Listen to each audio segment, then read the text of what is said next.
Powers of attorney, agent, incapacity. What are all these strange sounding legal terms mean and what do they signify?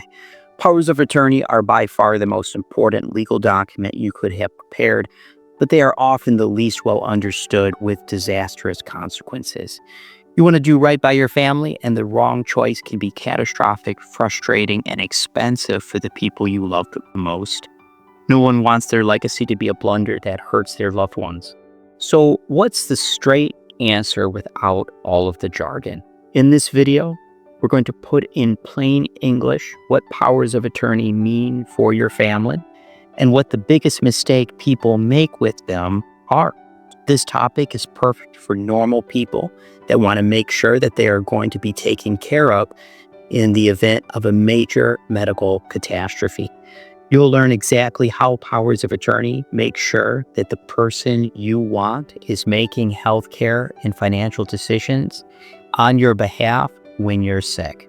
I have over a decade experience helping families across Illinois build sound estate plans. I prepared powers of attorney for a whole variety of clients and seen all the ways that poorly prepared powers of attorney, also often called POAs, could potentially hurt a family. So who will benefit the most from this video? People looking for plain English explanations of complex legal terms, people with a goal of making life as easy as possible for their kids, people with complicated estate situations, mixed marriages, children from various families, or people who have been blessed with large estates, adult children helping Asian parents organize their estate plans. One of the most dreaded things a family member can hear is when mom and dad are in the hospital and the staff turns around and says, "We need your power of attorney," and they have nothing to offer up.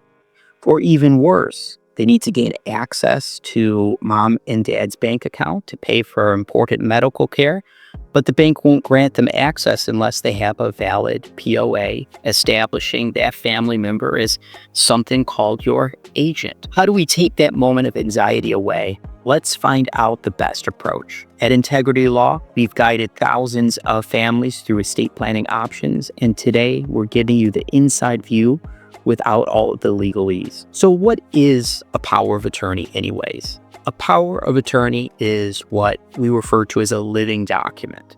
That means it only works while you are alive. After you pass away, it ceases to do anything. A power of attorney establishes who will be making healthcare and financial decisions for you when you are unable to. By far, the biggest misconception I encounter with powers of attorney is that people imagine that they are will replacements. They think that upon a person's death, the power of attorney can be used to distribute their stuff to their loved ones. This is not the case. Powers of attorney lose all of their power at the moment of your death. This also includes bank accounts opened by a power of attorney agent in their name as that power of attorney agent. Now, if you're unsure about what powers a POA grants or doesn't grant, it's always a good idea to check with your attorney. An agent is the fancy term used for the person designated on your power of attorney document to make decisions on your behalf. Typically, this is the spouse, but we always want to have 1 to 2 backup power of attorney agents on the form. Powers of attorney are critical documents. What they mean is that when you become sick, instead of your loved ones being burdened with the stress and anxiety of rushing to an attorney to get a piece of paper that gives them the legal authority to make sure you're taken care of, they can already have that document in place and be focused on making sure that you're all right. Another common mistake that I often see with do-it-yourself POAs will be that there's no backup agents listed.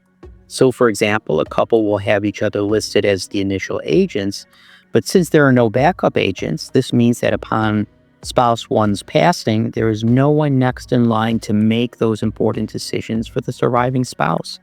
And what does incapacity mean? Incapacity is a fancy term that just means when you're unable to make financial and medical decisions on your own. Common examples of what is incapacitated would be a diagnosis of Alzheimer's or dementia. Those illnesses aren't light switches. A loved one can have good or bad days, but eventually they will lose their signing ability and the ability to manage their own finances and make their own medical decisions. This is what it means to be non-decisional or incapacitated. When having powers of attorney drafted, there are a few important decisions to keep in mind. Do you want your agent to be activated immediately with the ability to make financial or healthcare decisions on your behalf? Or do you want that activation to be delayed until a doctor finds you incapacitated? This can be a more complicated decision than you might imagine, as there are a number of advantages and disadvantages to both choices that aren't immediately obvious. This is another good thing to review with your attorney. In addition, powers of attorney touch into the area of advance directives. POAs let you express to your agent what your preferences would be in the event you ended up in a vegetative state. A common misconception is that POAs are the same as DNRs, or do not resuscitate orders, and that they are the same as living wills. Each of those documents are distinct documents that address the same problem of advanced illness and extreme end-of-life care in slightly different manners. A POA is a specific statement to the agent. A DNR is a statement to your doctor and medical staff. A living will is a general statement to the world. The reason we have these is that POAs can be revoked for any reason, and a person does not have to be in their right state of mind to revoke a P of POA. A DNR, unknown to most people, is considered automatically revoked whenever you go in for life-saving surgery. A living will thus can act as our last line of defense, acting as a general statement to the world as to what your wishes would be if you were in a vegetative or terminal state. Now, as you can probably tell, powers of attorney are much more involved than they might appear on the surface. And to really have them prepared properly, you should have well-established goals. And if you need help charting how to achieve those goals, our team at NTegrity Law can help you look at the full picture and build a plan that's going to honor both your wishes as well as your legal obligations. Now, if you found this helpful, you'll definitely want to check out our next video. We're going to break that topic down again into plain English so that you can understand how to best protect your family and loved ones. Schedule a consultation today. Call us at 847-802-9912. Thanks for joining us today.